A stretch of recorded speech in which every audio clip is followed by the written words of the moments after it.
अमित शाह का नाम सुनते ही लालू यादव इतने ज्यादा क्यों चिढ़ जाते हैं। नमस्कार, मैं श्वेता और आप देख रहे हैं न्यूज़ फॉर नेशन। बिहार में महागठबंधन की सरकार है और बीजेपी बिहार की सत्ता से एक साल पहले ही आउट हो गई है। पूरी तरीके से बीजेपी बिहार में खत्म हो चुकी है और अब 2024 के लोकसभा चुनाव की तैयारियों में लग गई है ताकि बिहार में एक बार फिर से बीजेपी की सरकार बने और ये सरकार पूरी बहुमत से बने।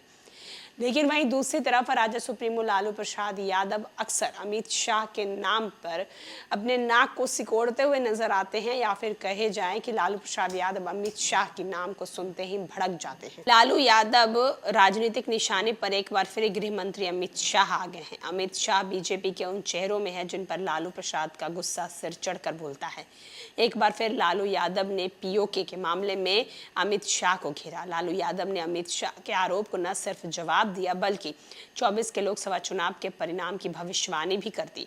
कहते हैं कि इस बात से इनकार किया जाता है कि हिंदी बेल्ट के 3 राज्यों में बीजेपी की जीत ने लोकसभा चुनाव में एनडीए के पक्ष का माहौल बना दिया है। लालू यादव का दावा है कि लोकसभा चुनाव में जीत इंडिया गठबंधन की ही होगी। आरजेडी सुप्रीमो लालू यादव ने केंद्रीय गृह मंत्री अमित शाह के इस बयान का करारा जवाब दिया। अमित शाह ने संसद में कहा कि पाकिस्तानी अधिकृत कश्मीर यानी पीओके में भारत का हिस्सा है। पूरे कश्मीर पर नियंत्रण के लिए बिना युद्ध विराम की घोषणा कर देने को नेहरू का ब्लंडर करार दिया था। इस पर लालू यादव अमित शाह पर हमला बोलते हुए कहते हैं कि अमित शाह को किसी भी चीज का कोई ज्ञान नहीं है। उन्होंने कहा, जम्मू कश्मीर और पीओके में जो हिस्सा देख रहे हैं ना, उसके लिए अमित शाह ही जिम्मेदार हैं। लालू यादव पत्रकारों से बातचीत करते हुए कहते हैं कि मोदी जी, आपसे तो लड़ाई तभी से लड़ रहा हूं जब गुजरात में दंगा हुआ था। देश की जनता आपको और आपके गुरु, अरे क्या नाम है, किसी ने पीछे से कहा गोलवरकर। लालू ने कहा, अरे नहीं, जो पार्टी अध्यक्ष है। फिर पीछे से आवाज आता है नड्डा। तो किसी ने कहा आडवाणी। तो लालू यादव बोला, अरे नहीं, आडवाणी तो गिरफ्तार किया गया था।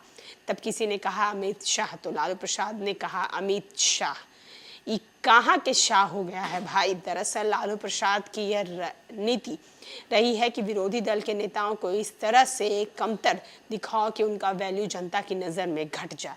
अमित शाह के नाम को भूलने की पूरी प्रक्रिया ही राजनीति है। लालू यादव जनता के ऊपर एक मनोवैज्ञानिक दबाव क्रिएट कर अपना मतलब साधना चाहते हैं। लालू यादव साइकोलॉजिकल वार में माहिर खिलाड़ी माने जाते हैं। 15 के विधानसभा चुनाव के संघ प्रमुख में एक बयान में जिसने उन्होंने आरक्षण की समीक्षा की बात की थी, लालू उस बयान को आरक्षण खत्म करने से जोड़कर बाजी ही पलट दी थी। भाजपा को राज्य में एज मिलता दिख रहा था। अंत में भाजपा का सपना भी ध्वस्त हो गया।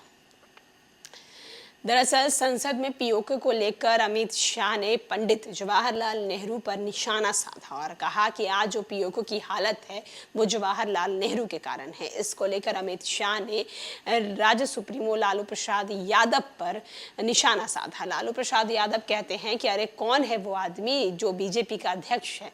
पीछे से आवाज आती है जेपी नड्डा। तो कहते हैं अरे नहीं भाई, अरे वो दूसरा कोई जो है। फिर पीछे से आवाज आती है कि नरेंद्र मोदी। कहते हैं अरे नहीं भाई, वो अमित शाह। हाँ, वही अमित शाह, पता नहीं कहाँ के शाह हैं। उनको जरिक भी ज्ञान नहीं है, उनको इतनी भी बुद्धि नहीं है कि वो क्या बोल रहे हैं।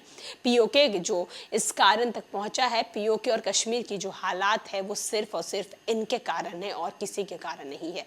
आने वाले दिनों में देखना होगा कि बिहार की राजनीति अमित शाह और लालू प्रसाद यादव की बयानबाजी से और क्या रंग लेकर आती है। लेकिन 2024 की लोकसभा चुनाव की तैयारियों में हर पार्टी लगी हुई है और काफी ज्यादा देखा जाए या फिर ये भी कहा जा रहा है कि बिहार कहीं ना कहीं हॉट सीट के तौर पर भी नजर आने वाला है। फिलहाल के लिए इस खबर में इतना ही। तमाम बड़ी खबरों के लिए देखते रहे न्यूज़ फॉर नेशन।